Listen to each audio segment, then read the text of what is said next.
du père Placide Tempels, Philosophie Bantou, deuxième partie, chapitre 3, la conception de la vie chez les Bantous. Elle est centrée sur une seule valeur, la force vitale. Il est dans la bouche des Noirs des mots qui reviennent sans cesse. Ce sont ceux qui expriment les suprêmes valeurs, les suprêmes aspirations humaines.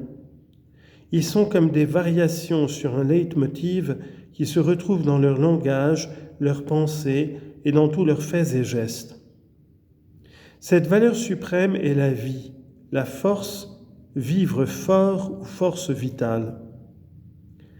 De tous les usages propres dont nous ne saisissons pas le sens, les Bantous diront qu'ils servent à acquérir la vigueur ou la force vitale pour être fortement, pour renforcer la vie ou pour assurer la pérennité dans la descendance.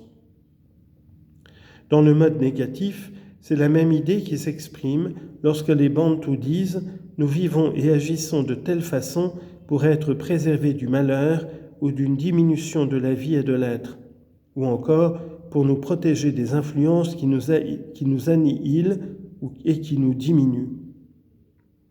La force, la vie puissante, l'énergie vitale sont l'objet des prières et des invocations à Dieu, aux esprits et aux défunts, ainsi que de tout ce qu'on est convenu de nommer magie, divination et remède magique, ou plutôt des forces raffermissement, raffermissement de la nature. En eux-mêmes diront qu'ils s'adressent aux devins pour apprendre des paroles de vie, qu'il enseigne la manière de renforcer la vie. Dans chaque langage bantou, on découvrira facilement des mots ou locutions désignant une force qui n'est pas exclusivement corporelle, mais totalement humaine. Ils parlent de la force de notre être entier, de toute notre vie. Leurs paroles désignent l'intégrité de l'être.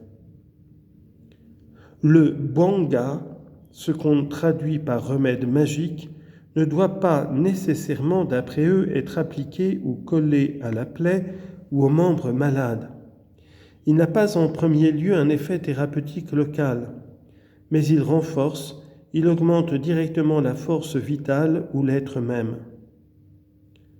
En invoquant Dieu, les esprits ou les mânes, les païens demanderont par-dessus tout « faites que j'aille en force ».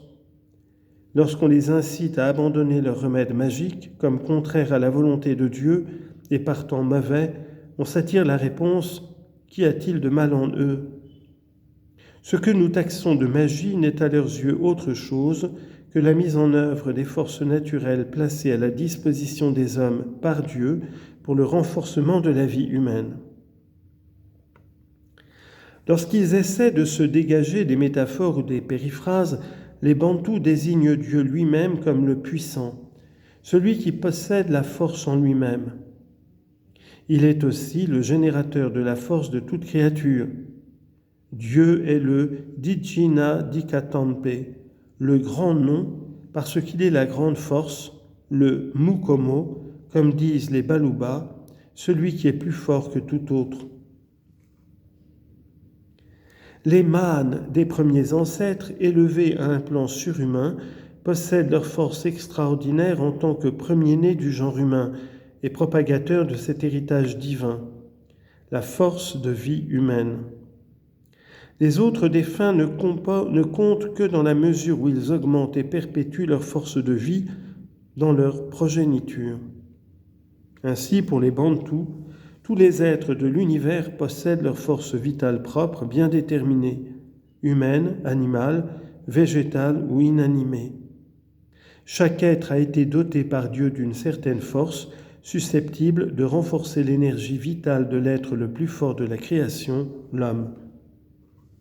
La félicité suprême, la seule forme du bonheur, est pour le Bantou la possession de la plus grande puissance vitale.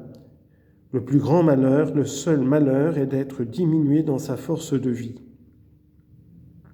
Toute maladie, plaie ou contrariété, toute souffrance, dépression ou fatigue, toute injustice ou tout échec, tout cela est considéré et désigné par le Bantou comme diminution de force vitale. La maladie et la mort ne proviennent pas de notre propre force vitale, mais d'un agent extérieur, d'une force supérieure qui nous déforce. C'est donc en renforçant l'énergie vitale au moyen des remèdes magiques que l'on devient résistant aux forces néfastes de l'extérieur.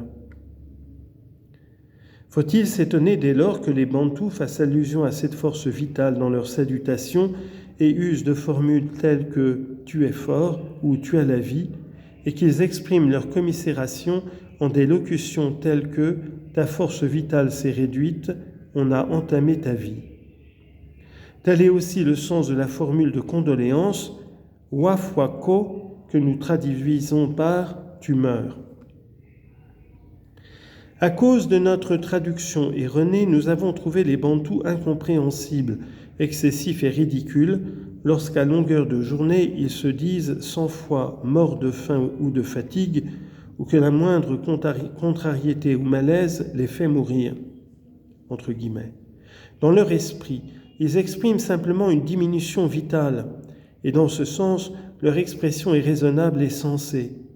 Dans leur langue existent d'ailleurs les verbes kufwa et kufwididila qui indiquent les degrés progressifs de la perte de la force, de la vitalité et dont le superlatif signifie la paralysie totale de la puissance de vie. C'est à tort que nous avons traduit ces formes verbales par mourir et mourir tout à fait. Ainsi, nous comprenons le motif principal qui détourne le païen de la conversion chrétienne et de l'abandon des pratiques magiques, c'est la crainte d'attenter à son énergie vitale en cessant de recourir aux forces naturelles qui la sustentent.